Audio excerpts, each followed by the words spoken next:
Bapak, Ibu, dan saudara-saudari terkasih, selamat sore berkah dalam. Apakah Anda tahu dalam bahasa Jawa itu ada satu ungkapan yang susah diterjemahkan dalam bahasa Indonesia? Ungkapannya itu tangeh lamun. Apa artinya? Tangeh lamun. Tangeh lamun itu bahasa umumnya mungkin adalah mustahil. Sesuatu yang mokal kelakone cerak wurunge, artinya sesuatu yang hampir pasti tidak akan terjadi. Tangeh lamun. Nah, demikianlah kita membaca bacaan pertama maupun bacaan Injil dalam kerangka sesuatu yang hampir mustahil terjadi, tetapi karena keyakinan akan pertolongan Tuhan, akhirnya orang-orang itu mendapatkan pertolongan.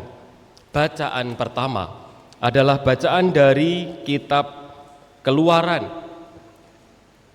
Umat Israel baru saja keluar dari Mesir dan mereka akan memasuki tanah baru. Mereka diminta untuk berperang.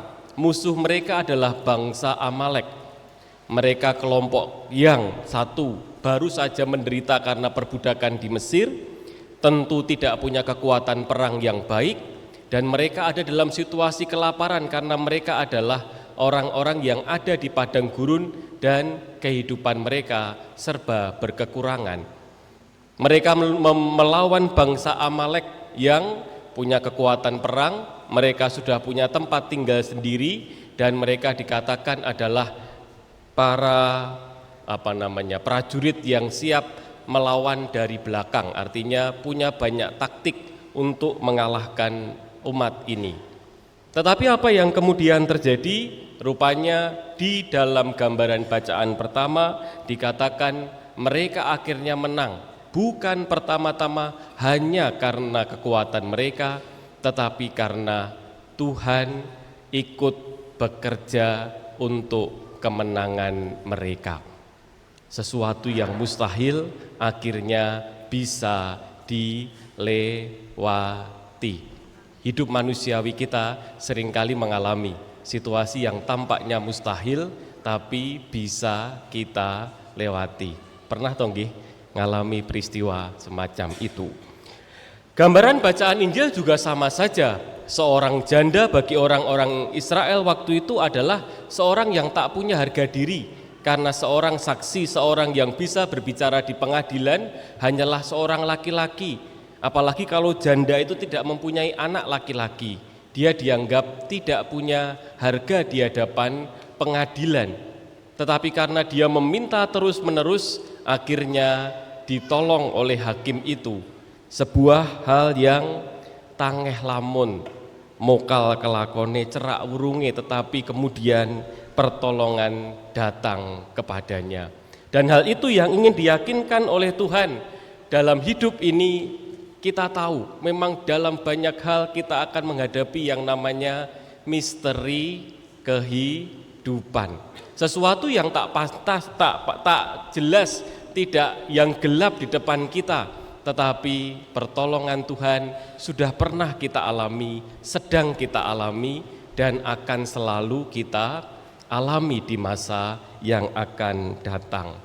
Saya pernah nonton sebuah film yang bagus tentang suami istri, judulnya itu adalah When Love Is Not Enough, ketika cinta saja tidak cukup. Film ini menceritakan tentang kisah seorang istri namanya Louis Wilson, suaminya namanya Bill Wilson. Kisah nyata yang menceritakan tentang Bill yang adalah seorang pecandu minuman keras. Sebelum menikah, umumnya orang sebelum menikah janjinya muluk-muluk mengatakan tak akan lagi kusentuh mirasantika itu katanya. Tidak akan lagi kusentuh minuman keras itu. Tapi baru setahun mereka menikah, dia kembali. Beberapa kali hancur hidup keluarganya, dia berjanji saya akan bertobat. Tapi marake tobat artinya ora kelakon. Sampai suatu ketika mereka bertengkar keras dan Louis sang istri berdoa di kamar tuang tamu keluarganya dan ia melihat salib Dan ia mengatakan doa ini yang menurut saya bagus sekali. Doanya mengatakan demikian, Tuhan, aku sudah melakukan segalanya. Aku tidak tahu lagi harus apa, tetapi aku percaya Engkau tetap bekerja. Tuhan, aku sudah melakukan segalanya. Aku tak tahu lagi harus apa, tapi aku percaya Engkau tetap bekerja. Dia menemukan harapan yang rapuh, dia menemukan dirinya yang sudah tanpa apalagi, hidup saya kok hancur sehancur-hancurnya. Tetapi kemudian dia mempunyai ide bersama dengan suaminya membentuk komunitas yang saling mendukung, karena untuk keluar dari minuman keras, kalau di tempat kita orang-orang pada umumnya minuman keras di sini kan mahal sehingga tidak minum banyak-banyak. Kalau di sana benar-benar bisa menghancurkan hidup. Yang kemudian melahirkan sebuah komunitas yang sampai hari ini tersebar di seluruh dunia. Namanya adalah Alcoholic Anonymous, sebuah komunitas yang mendukung orang-orang keluar dari kecanduan kepada alkohol. Dan kemudian bapak itu selamat, istrinya selamat, dan dia mengatakan kata-kata tadi, ketika cinta saja tidak cukup, rupanya harus ada Tuhan yang bekerja bersama dengan kita. Bapak, Ibu, dan saudara terkasih, bacaan-bacaan hari ini adalah bacaan-bacaan yang mengingatkan kepada kita untuk memiliki iman yang mungkin ada batasnya, tapi kita panjangkanlah, bahasanya itu perpanjang nafas imanmu, perpanjang semangatmu, jangan mudah menyerah, jangan pantanglah kepada kata saya sudah hancur sehancur-hancurnya. Mungkin ungkapan Mazmur tadi bagus sekali kan, hanya Engkaulah Tuhan Allahku dan harapan untuk hidupku. Nyanyi sekali. Hanya Engkaulah Tuhan Allahku dan harapan untuk hidupku.